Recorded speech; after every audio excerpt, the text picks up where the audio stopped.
So, hi everyone, welcome to the first REFSIX Weekly podcast and video blog. We're going to be catching up with referees from around the country and actually around the world on this podcast. We're going to do it weekly.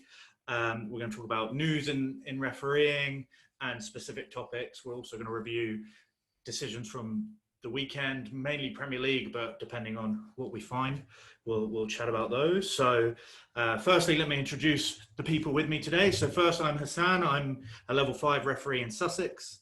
In the room with me, I've got John. Yeah, I'm a level 4 referee in Sussex as well. And then on the phone, on the Zoom call, we've got Lewis. Yeah, I'm a level 3 referee from West Yorkshire. Perfect. And Joe. I'm a level 4 referee from Birmingham. Brilliant. So we're representing up and down the country. We've got some nice northern tones on the podcast and nice southern ones to complement too. So just going to go in and start with refereeing news from this past week. The major one for me was in America in the MLS. The first female referee to take charge of an MLS game in 20 years was Tori Penso. So she becomes the 4th ever female referee to officiate on the MLS and did a great job at Nashville refereeing that first game. For me, the news is slightly older, but Anthony Taylor, obviously from England, officiated the Super Cup between Bayern Munich and Seville. He was also assisted by Gary Beswick, Adam Nunn, Stuart Atwell, Paul Tierney was the assistant VAR, and Ori Grenfield was the 4th official. As far as we're all aware, they got in fairly unscathed, no massive decisions to make. So in terms of refereeing performance, it was like the perfect one for him. Get in, get out, stay fairly invisible. Brilliant. A couple of other things. So the UEFA have announced that the Champions League and UEFA Cup, or the Europa League, will be reverting to 5 subs this year, obviously to help with the impact of COVID and allowing more players to play and recover quicker. So that's pretty interesting. And in terms of grassroots, the second qualifying round appointments for the Men's FA Cup are out now. They've already done the extra prelims and first qualifying, which is great. And the Women's FA Cup first round qualifying is starting this weekend as well. So congratulations to anyone out there that has an appointment for either of those. Brilliant. And then every week I'm going to pick out a random stat that we found that's happened over the weekend in refereeing. We're going to be a bit selfish this week and talk about REFSIX. We had 4,249 matches refereed last week from Monday to Sunday, which is a record. It's quite unbelievable how many referees are now using REFSIX up and down the country and across the globe. So thanks to those who listen, who are users. It turns out that all 4 of us are REFSIX users, which is even better. Yeah, thanks to all those. So we're going to now move into reviewing of the weekend. Guys, did you watch many of the games this weekend? Yeah, I caught a few of them in between my games, and obviously watched Match Today and caught up with it that way as well. So Brilliant. Yeah, so, I saw clips of them. Brilliant. So the main talking point, I'm sure you're aware, is handball.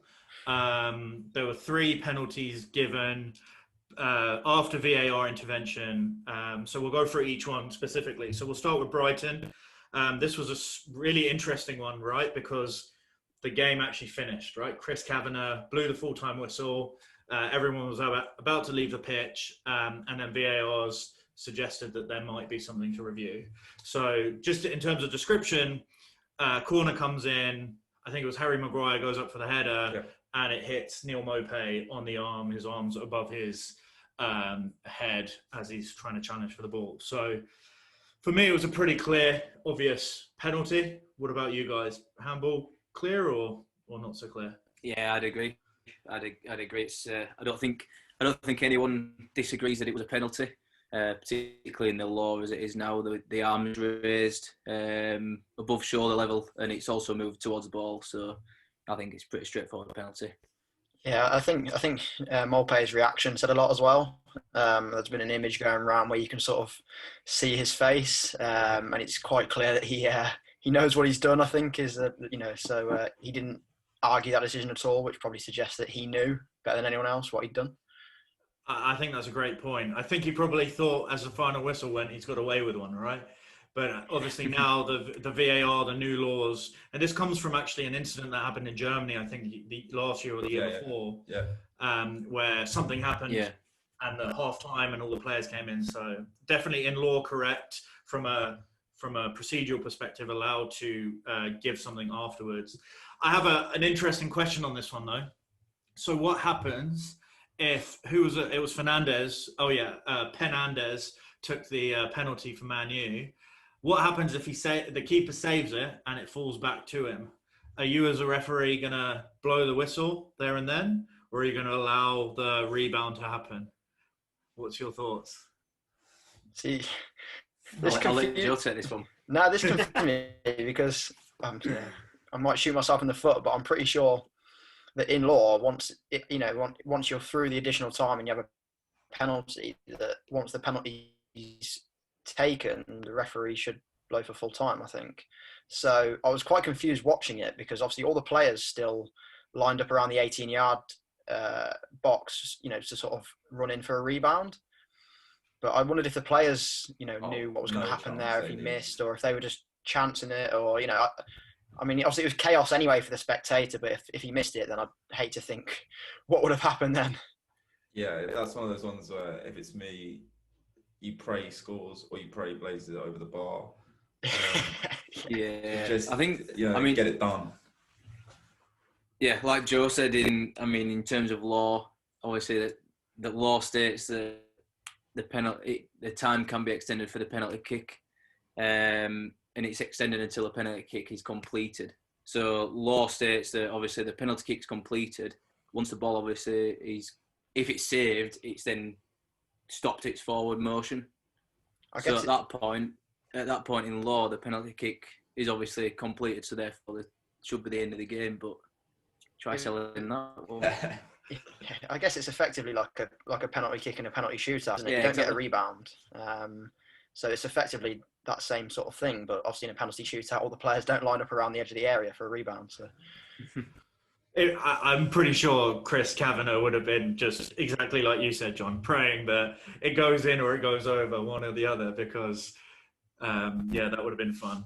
Cool. Okay. So I think just very quickly before we move on, I think at that level of the game, they've got the law there and they've got to follow that.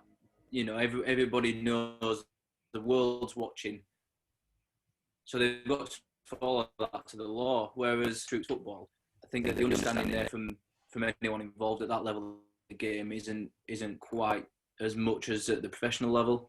So you've obviously these certain things which you've got to try and think, what's the expectation at this level? So obviously the laws are there as a kind of baseline, but we've got to think what the expectation is as well. Yeah, I completely agree. Luckily, that would never happen at grassroots because we don't have VAR, right? Soon as the whistle's gone, it's gone. But yeah, completely agree. So moving on to Saturday afternoon's game, it was Crystal Palace against Everton. I can't remember who the striker was. Was it Zaha? No, it was Everton player. It was an Everton player. So I think it was Lucas Digne actually. Hit the ball across, and it's hit Joel Ward on his arm. His arm's probably, slightly out from his body. So the question is, handball or not? In the current laws, was it handball? Was the arm out extended, making that person's body bigger? What do you guys think? I think we've heard a lot of talk about silhouettes in the past few days. It's been the term that's been used quite a lot. Was Joel Ward's hand part of his silhouette? Probably not. And therefore, in the Premier League, I think that it's a penalty. On a Saturday afternoon, refereeing in level 4 or level 3, I think you'll get 10 or 15 different answers. Yeah, I think again, if we're looking at law, the arm is outside of the body line, and therefore in law it's making the person's body unnaturally bigger. But okay, so spin that on its head. I know. If you're at level 3, both of you 4s and 3s, do you give that on your games? Personally, I would do, yeah, because for me, law as it is now says that that's a clear handball. So I think even whether you're a contributory league, supply league, national league, whatever level it is, I think law clearly says that that's a handball. Ultimately, we don't make the law; we just go out there and we deliver it. So I think in a situation like that, for me, that's clearly a handball within the current law. So I think even if you'll probably get some disagreements during the game, which you'd expect on something like that. Handball's never as clear cut as what we'd like it to be. But I think that after the game, you can easily justify that by showing them law and saying, look, this is what it is. You know, I think I'd be inclined to agree. Touching on what you said there around, you might get some disagreements. I don't know about you, but the past few weeks, I've never had so many. Yeah. Some upper body. It's you give that decision, the players would generally accept it on that basis because they've seen it given at different levels of the game. Obviously Roy Hodgson might disagree. No, I think you have a good point. So basically, in law, it's a handball. The interesting thing for me was each one of the three that the two that we've just talked about, and the next one were VAR incidents. So in the game, actually, it's very hard to give those, though, right? So even though you'd want to be in the right place to be able to see it is going to be a challenge in itself. So none of the three officials initially gave those penalties. So, there may be some challenge on your games at least.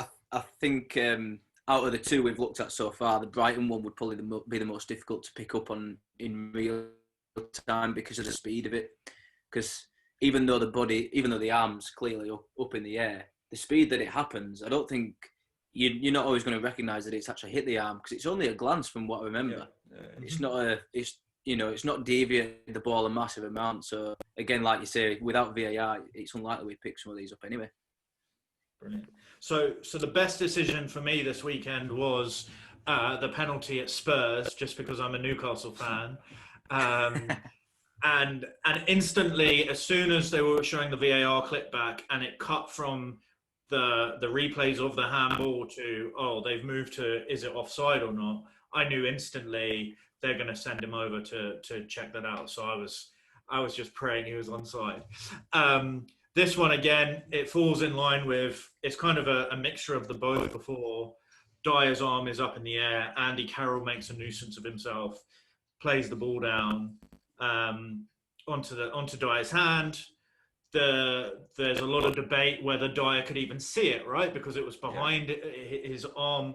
He wasn't even looking at it. So again, to you guys, what are your thoughts? I think it's the most difficult one. Obviously, I wouldn't want to be going up against Andy Carroll in the 96th minute or whatever it was in that situation. I think there wasn't I don't think there was a massive appeal from too many of the players because it happened that quickly.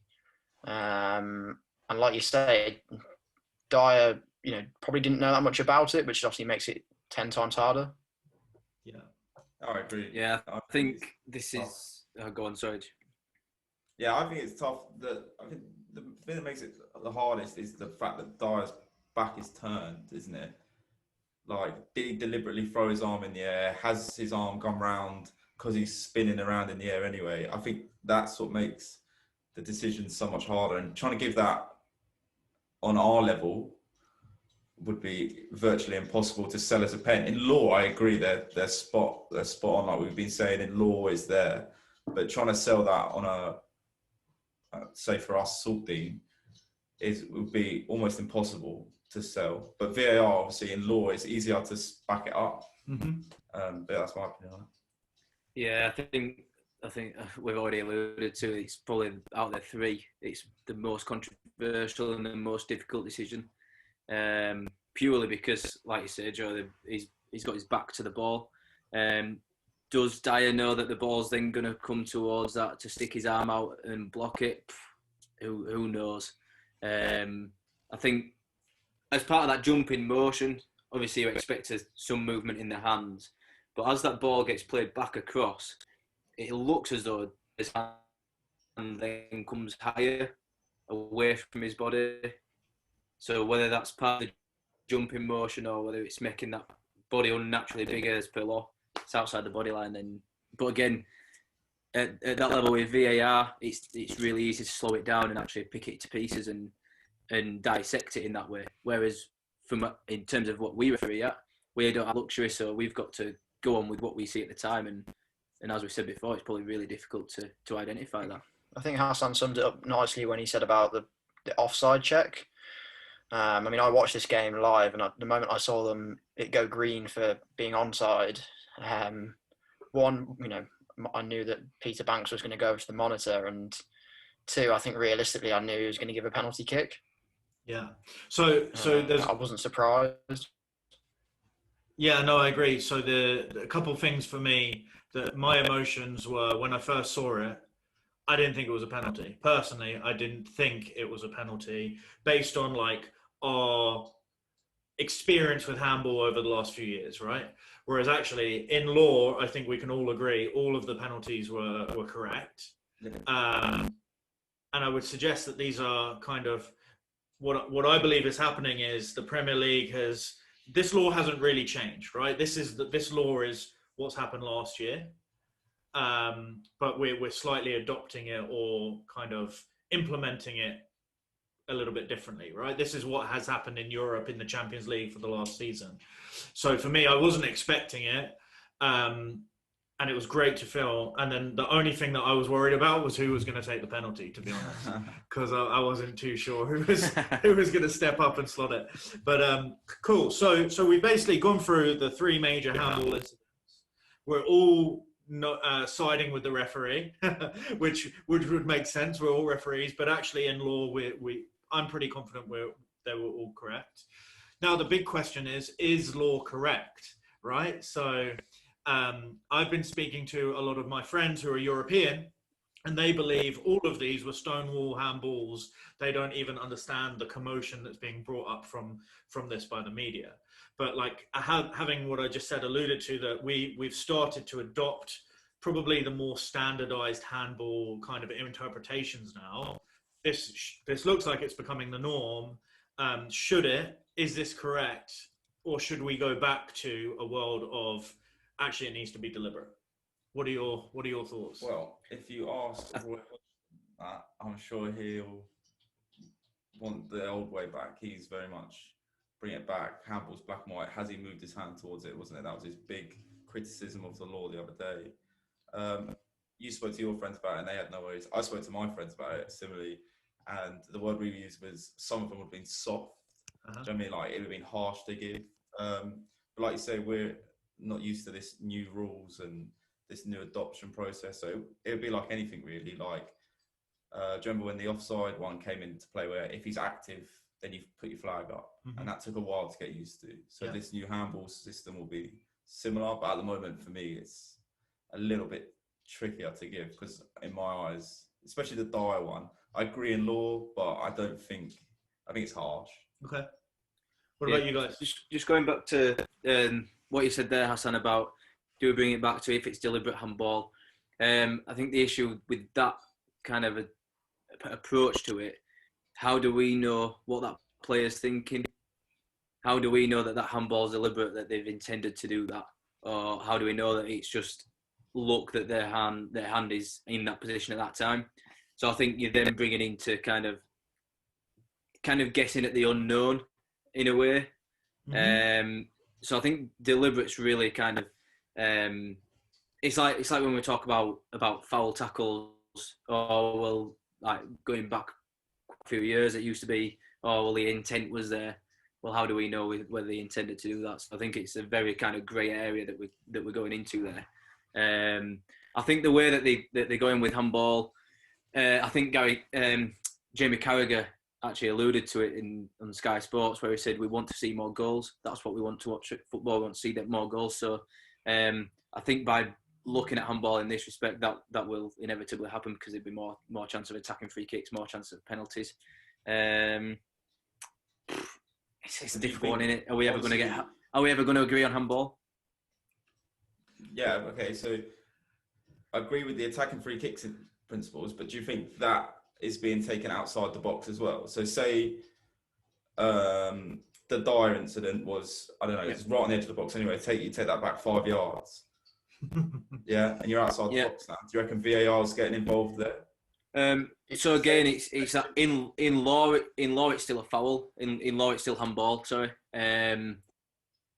Whether they pick that up in real time, probably not because of the speed of it. The only reason that this has been picked up by VAR is because it's a potential penalty decision, which is one of the 5 things that VAR can get involved with. VAR doesn't get involved with ordinary free kicks. So in law, it's still a handball no matter where on the field of play you are.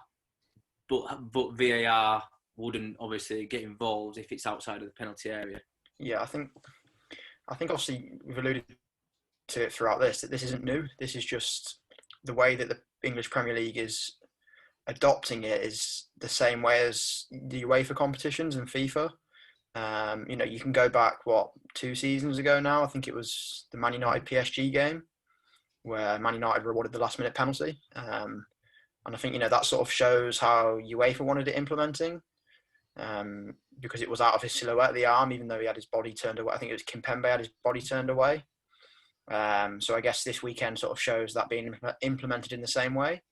So I guess if one thing's coming out of it is for our referees that are refereeing in Europe as well, midweek in UEFA competitions, it provides them with a level of uniformity. They can referee their games in the same way. Yeah, I think that's a good point. I think so. Overall, it sounds like as a group, law was implemented correctly. We think law is probably right. It's here to stay. There may be some elements of harshness or not, but overall, it seems like it's a fairly easily implemented law now. Yeah, but it's going to be controversial this year at least. I think it's easier than it has been previously. Yeah, cool. I think it will change purely on the basis that there's too many personalities involved in the game that will apply the pressure to get it changed. You've just got to watch Sky Sports or Match of the Day this weekend, and it's overwhelmingly negative, the feedback it's getting. So therefore the game has to listen to its stakeholders and adapt, I think. So what do you reckon they'll change about it? Do you have an idea what they'll change? I don't know, but I think in its current format, it's proving wholly unpopular in the professional game, at least. So yeah. I can't see how they'll stick to their guns on this one. Yeah, I think it's going to be interesting to find out. I guess all we can do is watch on with open eyes and see what happens after that. So cool. All right, so I'm going to move on to our next topic for this chat. We've all obviously around the world been impacted by the pandemic, COVID-19. But what I wanted to touch on today for the people listening is kind of understanding how it's impacted your match day. So what has changed? How has it impacted everything? And John, did you want to ask some specific questions? Yeah, so obviously I've been refereeing, I think I'm game 7 tonight for me, which is quite nice. And I've only done it on the Southern Combination League. So do you know what step that is? Step 6. Step 5. Yeah. Yeah. Right. One or the other. So for me, it's a lot of masks, which I don't mind. It's not really an issue. But the stuff like not getting changed in the changing room is proving a little bit difficult, because at halftime I find that I'm very much open to the elements in terms of I got changed actually in a stand the other day. And do you know what I mean? If I have a bad game, I know that spectators are there. Yeah. They're ready for me. So is the coaching staff. So that's a big challenge for me, because I don't have that switch off for 15 minutes, where no one can have a go at me. What about you guys? How are you finding it at that level? So, I mean, step 5 as well, refereeing wise. And I've found so far that the clubs have still been providing the facilities for us. Obviously, it's been different. So we might have to take it in turns to get changed, or spread out a bit more in the change room, or perhaps use 2 change rooms if they're available. But clubs are still endeavouring to give us a space for ourselves, basically. So I've not had it yet where, like yourself, I've not had to get changed in the stand or anything like that. And yeah, I don't think I'd be too comfortable about doing so. But no, I think in terms of the match day experience, I think it's made it easier. Because it's probably made some changes that probably needed to be made a while ago, but have now actually been made because of the pandemic, I think. Can you touch on what those are, Joe? Right, I think the main one for me is turning up in tracksuits to games. Oh, yeah, game changer. Because I think you can ask any referee and the referees at our sort of level in the country, and you probably won't find one that will say that's a negative thing. Mm-hmm. Because one, it still looks smart, and 2, it's just a lot easier because you turn up, you can wear your kit under the tracksuit if you wanted to. It's that easy now, whereas before the amount of stuff you had to pack in your bag, or you had to prepare your suit the night before, and this and that. It was, every player turned up in a tracksuit since I've began refereeing about 5 years ago, and I think we're now just matching what they do. So that's the main thing, I think, really. I don't know what Lewis thinks if he's at his level. Is about suit and tie. Was you'd have a freezing cold Tuesday night game, and you'd spend 5 minutes trying to do your top 2 buttons up, and I just so cold. Or on the opposite as well. That first game in August where it's about 32 degrees, and you've got to put your shirt and trousers back on after the game. Like, it's... Yeah, I think in terms of shirt and tie, I get why they want us to do it. Because ultimately we've got to be professional in everything we do. I think in terms of tracksuit, they do look really smart if you've all got matching tracksuits or similar tracksuits. The issue comes when you've got someone in the team who doesn't really want to spend more money on a new tracksuit, which you can understand, because they've never had to wear one before. And then you've got a kind of a mixed match. You've got some wearing Umbro, some wearing Nike. Are we allowed to say brands, Hassan? Yeah, that's fine. That's fine. You've got people wearing different branded stuff. So when that looks like you're not part of the same team, whereas shirt and tie, it's dead easy. You're all in. Whether you're wearing a different shirt, a different tie, it's still the same kind of dress code. Me personally, I prefer tracksuit. I feel a lot comfier, particularly after the game going home, especially when you've got a 2-hour drive home or however long it might be. Staying in a suit and tie for that long, it's not very comfortable. I'm surprised, actually, just going back to the changing facilities. I'm surprised you had to get dressed. You had to get changed in the stand. Yeah, it was not great. Because I think even in the current situation, I think the club's got a duty of care to make sure that you're safe in wherever you are. So you should have a safe place to go at half-time, full-time, pre-match even. So a good example, which from one of my recent friendlies, I was down at Alfreton, and we were in our normal changing room because it would be too small for everyone to be in safely. So what they'd actually done, I think it's the board. It's the first time I've been, so I'm not sure, but I think it's the boardroom where you normally go post-match.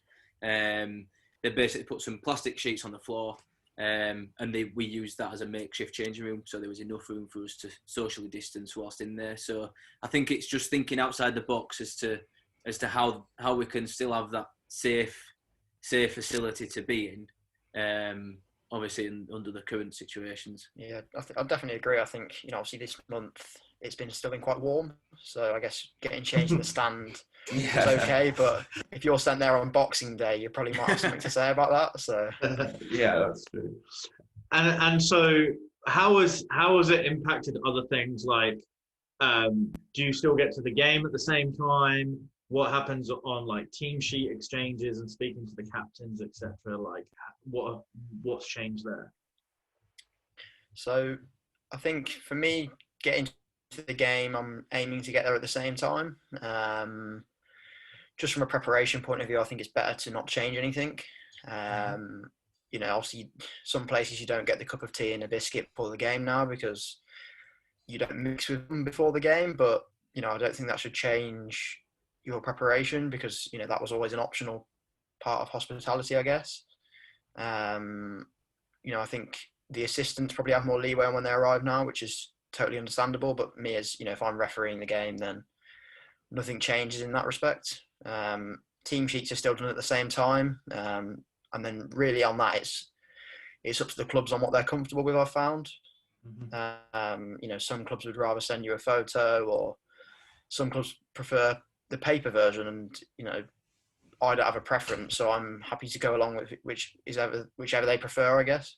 Yeah, I think I haven't actually my first competitive middle refereeing game is on a Monday, so I haven't had experience from that in terms of a refereeing point of view. When I've been assistant, again we've done the team sheet exchange as normal, but outside, so on the field of play, because the weather was kind for us to do that. But again, I've not really got an issue whether I get it as a photo, hard copy, whatever it might be. But I agree with the point you made, Joe, about in terms of our personal preparation. I don't think we should change, because the moment you try and change that and maybe shorten the amount, like turning up half an hour later, whatever it might be, all of a sudden that rhythm that we got into is just gone, and that will ultimately affect the performance that you're putting on the day. So I'm with you on that. I haven't, in terms of my actual preparation for games, I haven't changed anything. I'll still do the normal.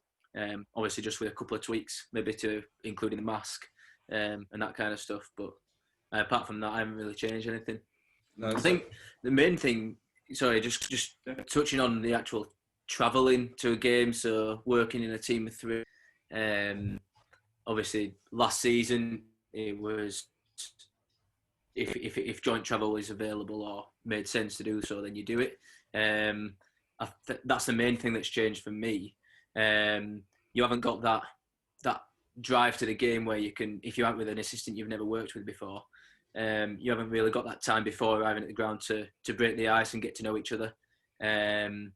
It's ultimately when you get to the ground, you're then meeting for the first time. So have you got enough time to build that team rapport? Mm-hmm. On the flip side of that, I quite enjoy my own company. Going to a game, because I can chill out, I can relax, and kind of not worry about the game, not worry about what's coming up. That's ultimately a kind of like relaxation period before arriving at the ground. So I think there's two different views to that. I think it'll suit some people, and for other people it'll be difficult. I think I didn't even think about the travel, to be honest, before you mentioned it, Lewis. But I think it's a good point. Obviously I've refereed more so far this season than I've been an assistant, just because obviously the way that the leagues have been resuming sort of staggered. But in terms of that, it's obviously it's a nightmare for the clubs, because at a time where revenue is stretched, they're having to outlay more on expenses for match officials. But I guess from a selfish point of view, it makes it easier for us on the day, because so take tonight, I've got a game, it's a Tuesday evening game. All I've got to do is worry about getting myself there on time. I've not got to worry about how the assistants are going to get there, because it's simply, I will meet you there at X o'clock, whether it be, whatever time it may be. Not I'll meet you at this lay-by on this motorway at this time, or this, it basically, it is easier in that respect, because I've just got to get in the car and drive to the ground. Cool. So let's move it to on the field, actually the 90 minutes, and then afterward. Has anything changed on the pitch? Is it still a game of football? Yeah. From my experience, once you're out on the field of play and the first ball's kicked, from my experience, nothing's changed during the game. That first whistle to the last whistle, it's just as before. What's changed is obviously pre-match, half-time, and post-match. I think I'm always conscious during the game as if there's a stoppage in play. Going last season, if there was a stoppage in play, I'd probably be stood next to a couple of players and just building relationships with them, having a chat. Whereas now I'm a bit more conscious about where I'm stood and how close I am to them players. So I think it's more about controlling it when you can control it in terms of stoppages in play, but then ultimately as the play's going on, you've just got to do your job. Yeah, That's a cool one. And what about last one after the game? Because sometimes people like going into the clubhouse afterwards and having a chat with teams, etc. And sometimes actually the first thing you want to do is get the hell out of there, right? Because of whatever's happened on the pitch. What has that been like? Just literally getting your bag and getting in the car and going. Is that actually a good thing, a nice thing? Have you missed a report? What's that been like? I'm gonna start with that. I've enjoyed it. I am one of those people that likes to get in, do my job, and get out. Okay. I don't like the chatting about how bad I was because I'm always going to make a mistake. Like, let's be honest. So it's been quite nice getting, do the crime sheet, get my bag, and get out there. Really, it causes me a lot less stress, to be honest. Yeah, I miss the pre-match food because some of them are unbelievable. But I haven't missed the chairman potentially coming up to me and telling me how bad I was, or I've not missed that one bit. And I'm home earlier as well. Which especially is midweek is nice. Right? Yeah, and it just means that I can do something in the evening. Yeah. Do you know what I mean? Like, I'm home at potentially 5:30, 5:45 now, not 7:45, 8 o'clock. So I can go out and do something with my evening as well. Cool. What about you guys? Similar? I think, well, sort of. I think, everything you said there is 100% spot on, but, something we've not mentioned so far is observers. And how that's changed a lot this year. So as much as, obviously we are getting home earlier now because it is go in, stick your tracksuit back on and get your bag and clear off basically. But then you're getting home at 6 o'clock and then you've got the observer debrief at 7 o'clock. So in one aspect, your evening becomes free, but in another aspect, it becomes jammed halfway through because you've got 10-15 minutes an observer, so it means you can't really plan anything. Obviously some observers want it the next day, some want it the same day. Sometimes that's up to the referee. But so you take especially on an evening game tonight, as much as I'll be out of the ground 10 minutes after the full-time whistle, the game will go on into tomorrow because I'll have to do a debrief tomorrow evening more than likely, because we're not going to do it when we get back tonight at 10:15. Sure. So, the game isn't dead until that's done tomorrow. So in that aspect, it's shorter on the day, but can sort of, I guess, drag on into the next day sometimes now. Yeah, flip the... Oh, go on, Hassan, sorry. No, I was just going to ask if that's a good thing or a bad thing. Like, obviously, the game dragging out, yeah, fair enough, I understand that. But is getting the observation or the report back from the observer later, like the debrief later on, like an hour after the game or the next day, a better thing because you've got time to think about the major things that happened? I don't know. Is it positive? Yeah, from a personal point of view, I've not had a debrief on the same day yet. They've always been the day or two after. So I found that there's two sides to it really, because in one aspect, like you say, it gives you that time to have a self-reflection and think, try and understand what you've done yourself before having that chat with the observer. Particularly if they ask you, what do you think about this? You've had time to digest it, because sometimes if you've had a game where everything's happened, you come back into the changing room and you just need some time to process that and actually dissect it and break it down. And sometimes if observers come in 10 minutes after that, you haven't really had time to process it. So I think that's a benefit of the delayed debrief. On the flip side of that, I know from a personal point of view, if there's been one or two big decisions that's happened, I just want to have that discussion with the observer, so I know their point of view on it, and then I can park it and move on. Sometimes you just want that kind of closure on it as to whether am I being supported on it or not, just so that you know that. Otherwise, if you got your debrief 1 or 2 days later, it's constantly in your head. Or will I be supported on it, kind of thing. Side of that, so I think there's two sides as to well. it. Like, following on the flip side is that sometimes assessors are so picky. Like, they'll be like, in the 16th minute you did this, and if he's talking to me 2 days later, there is no way. If it's like a petty little thing like, oh, you crossed with your assistant Y, like, that's something 2 days later I'm not going to have a clue about. But like I say, those big decisions will be running through my head for 2 days. Yeah. But those little ones that sometimes, there's that big thing about finding the 1%, and that 1% could be, why did you cross? Mm-hmm. But 2 days later, I'm not going to have a clue. I've forgotten that. No, fair enough. So I'm gonna kind of wrap the points that you've just made into 3 things that have majorly changed. Really, the major things: tracksuit to games, traveling individually, but getting a bigger fee expense, which is having a bad impact on the clubs, but getting a bigger fee, not traveling with your team, not being able to build a rapport, but having your own time and being on your own. And the third being kind of, well, 4 actually: get out, leave, get home quicker. And the 4th being the observation, right? So there are 4 things, major things.